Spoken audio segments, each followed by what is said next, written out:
Hello les beaux soleils, je suis ravie de vous retrouver aujourd'hui dans cette vidéo. Ça faisait un petit moment que je n'avais pas pu vous faire une vidéo concernant justement ce que l'on traverse au niveau astro. Alors j'espère que vous allez tous bien. J'ai privilégié, comme à mon habitude, les rendez-vous privés. Et d'ailleurs, je vous remercie grandement pour votre confiance, pour votre fidélité, vos demandes. Vous me motivez grandement à poursuivre et c'est toujours un bonheur.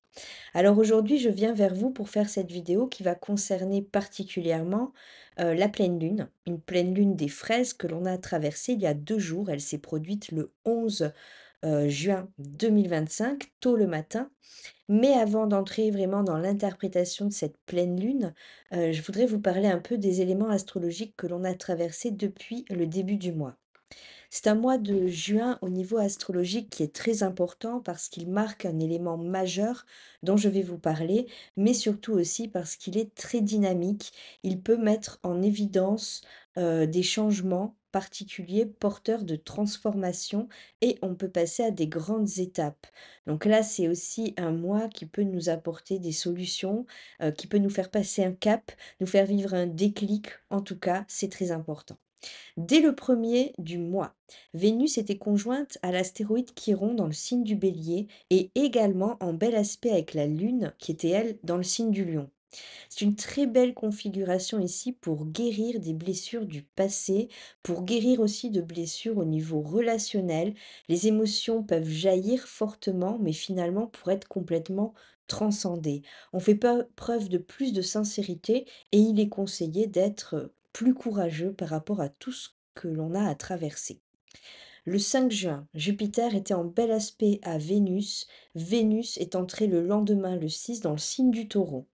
Alors là, ça marque une nouvelle période au niveau émotionnel, au niveau relationnel. Il peut y avoir des belles surprises. Il peut y avoir des concours de circonstances assez rigolos. Ici, il peut y avoir beaucoup de chance aussi à saisir quelques opportunités. On peut être amené à vouloir se connecter davantage à la nature, à plus d'authenticité, plus de sincérité. On a besoin d'aller à l'essentiel et ici aussi, surtout, se faire plaisir en gardant un certain équilibre. Le 9 juin, Mercure et Jupiter sont entrés ensemble dans le signe du Cancer. Ils s'étaient rejoints en conjonction dans le signe des Gémeaux et ce jour du 9 juin, ils ont marqué ce changement majeur.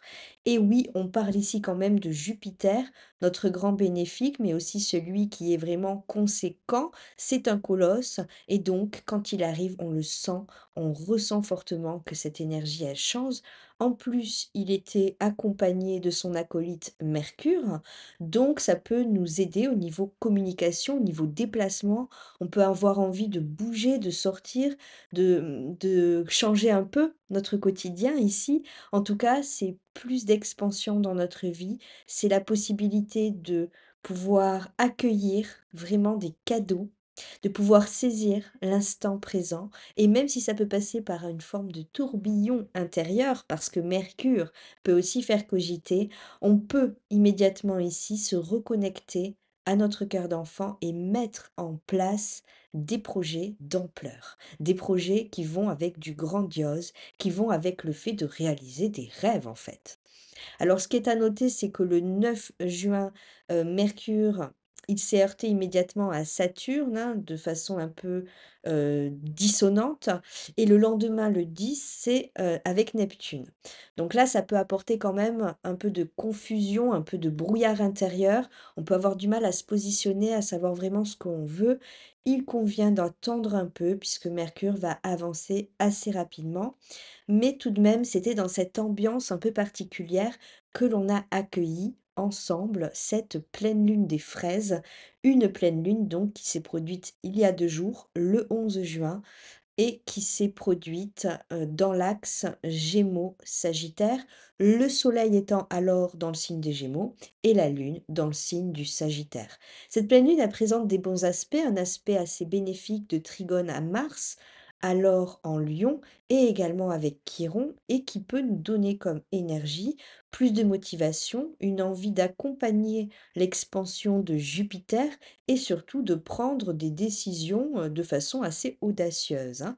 On est ici quand même dans une confiance qui peut rayonner, qui peut se vivre plus fortement et c'est donc idéal aussi pour sortir d'une impasse, pour dépasser des peurs ou tout simplement pour rallumer la joie dans notre cœur. L'élément feu, il est vraiment dominant pendant cette pleine lune et en même temps, il nous aide totalement à avancer. Pour donner quelques précisions sur cette pleine lune, elle est un peu particulière. Elle s'est produite il y a 2 jours, mais elle agit pendant 2 semaines. Elle s'appelle la pleine lune des fraises et donc elle nous marque quelque part une période, qui est, intéressante puisqu'elle nous invite à récolter certains fruits. Bien sûr, elle se nomme pleine lune des fraises, par rapport aux Amérindiens qui avaient l'habitude de nommer cette pleine lune de l'année ainsi, parce que c'était la période idéale pour eux pour récolter les fraises sauvages. Mais symboliquement, bien sûr, elle nous parle de maturité, elle nous parle d'arriver à une forme d'aboutissement et de pouvoir aussi profiter, partager, récolter. C'est symbolique d'un passage important du printemps vers l'été que l'on fêtera le 21 et c'est donc une belle période pour retrouver plus de douceur, pour retrouver plus de clarté intérieur. On est invité à ralentir, à savourer et surtout à ressentir. Cette pleine lune, elle est accompagnée d'un phénomène assez rare puisque elle s'est produite très très près de l'horizon dans des latitudes assez basses. C'est pour ça qu'elle est apparue beaucoup plus grande et beaucoup plus rosée, donc totalement en accord avec cette appellation de pleine lune des fraises et elle nous apporte une sensation de proximité très intéressante. Cette proximité d'ailleurs, elle n'apparaîtra pas, jusqu'en 2046, donc c'est vraiment symbolique d'une nouvelle période qui démarre et qui nous amène de la puissance, de l'éclairage et surtout la possibilité de transcendance. Astrologiquement, tout simplement, cette pleine lune, dans cet axe Gémeaux-Sagittaire, c'est un axe de connaissance, de transmission, de communication, de reconnexion aussi avec notre cœur. Et ici, on peut rayonner et exprimer notre sens de la vérité. Elle peut mettre aussi en lumière quelques tensions. On est quand même dans une pleine lune, c'est une opposition. Donc, on peut avoir des oppositions dans notre vie, en nous, besoin de comprendre mentalement certaines choses. Soyons attentifs à ce que ça ne soit pas en excès avec le signe des Gémeaux. Et également un besoin de croire, de ressentir en changeant notre point de vue, qui lui sera une aide apportée par le signe du Sagittaire. C'est une pleine lune qui nous pousse surtout à sortir de la superficialité, à élargir notre vision et à nous poser des questions essentielles. Est-ce que je vis en ce moment en cohérence totale avec mes convictions, avec mon cœur? Est-ce que je me perds dans trop d'informations? Est-ce que je m'éparpille au point d'oublier parfois l'essentiel? En tout cas, c'est une pleine lune qui peut nous aider à résoudre certains problèmes et surtout à accueillir pleinement ce changement de saison qui s'en vient et qui est totalement teinté de cette entrée de Jupiter en Cancer.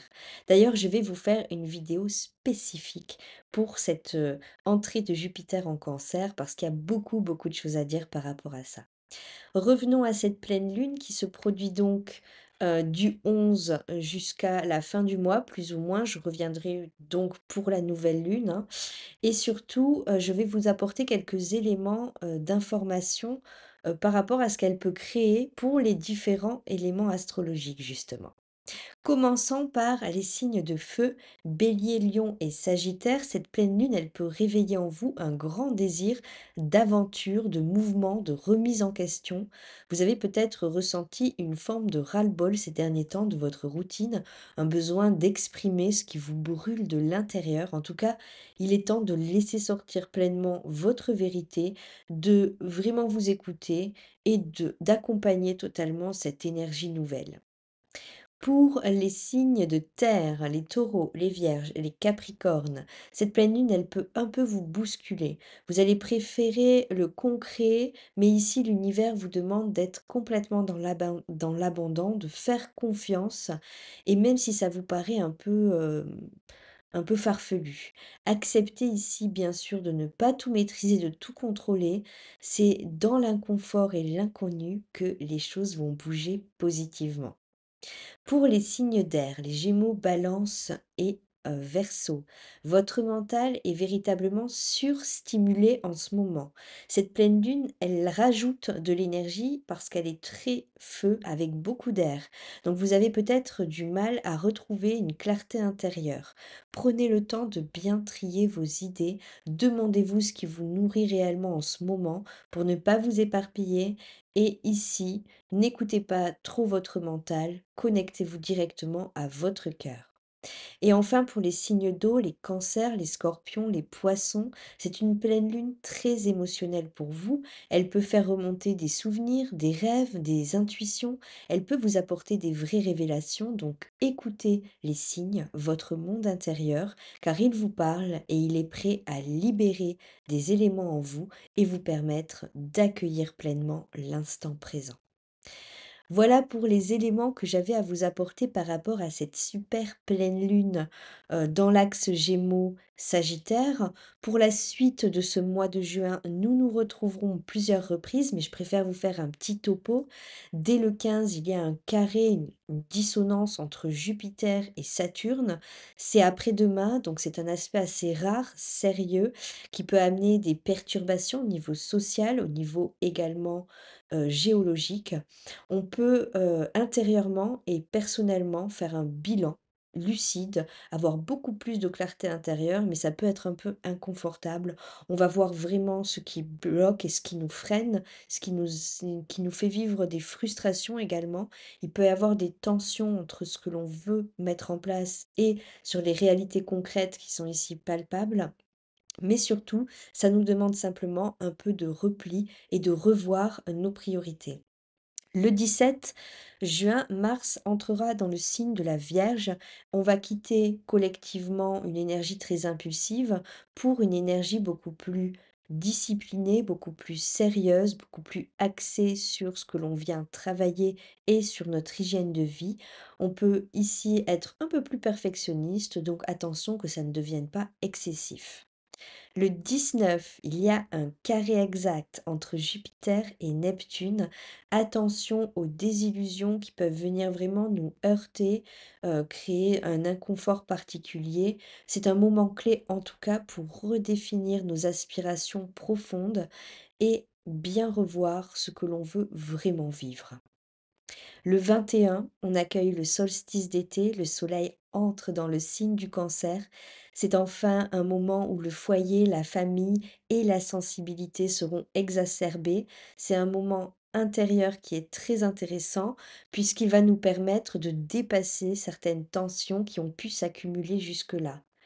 D'ailleurs, le 22-23 juin, le Soleil aura un aspect assez compliqué avec Saturne et Neptune, qui peut apporter de la fatigue, du doute, un manque de clarté. Il faut simplement patienter un peu que ça passe.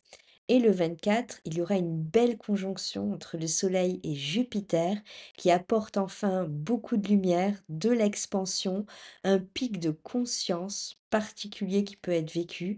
En tout cas, ce sont des aspects qui sont très contrastés, mais qui vont nous faire traverser des émotions intéressantes et accéder à beaucoup plus de force de façon permanente en nous. Le 25, on se retrouvera puisque c'est la journée de la nouvelle lune. Elle se produit en Cancer et en plus, elle est conjointe à Jupiter. C'est vraiment une nouvelle lune qui est exceptionnelle, rare, puissante. Elle est propice à une vraie reconnexion, à beaucoup de gratitude, à de la régénération, mais exacerbée. Ici, c'est un nouveau cycle qui émerge, fécond, chaleureux, plein de sens. Et le 26 juin, Mercure entrera en Lion. Il sera en bel aspect directement à la fin du mois avec Saturne et Neptune. Beaucoup plus de clarté mentale, une intuition profonde qui est à mettre en évidence. Et le 29, une opposition à Pluton qui peut apporter des conversations intenses, intimes, nous faire vivre des révélations. Il peut y avoir vraiment un tournant majeur au niveau du mental, au niveau de la société, des prises de conscience qui amènent à des actes et des événements surprenants, mais qui sont de toute façon pour une évolution certaine. Donc c'est un mois qui est très intéressant et surtout particulièrement par la présence de Jupiter qui entre en Cancer, qui va y rester plus d'un an. Je vous retrouverai très bientôt justement pour cette vidéo que je prépare concernant Jupiter en Cancer, également à la fin du mois pour la nouvelle lune. Et cette nouvelle lune, justement, elle va acter le démarrage de plusieurs produits nouveaux que je vais vous proposer sur mon site internet, des formations et des rendez-vous un peu particuliers. En tout cas, je vous dis à très bientôt. Je vous remercie encore du fond du cœur. Prenez bien soin de vous. À bientôt et à toujours.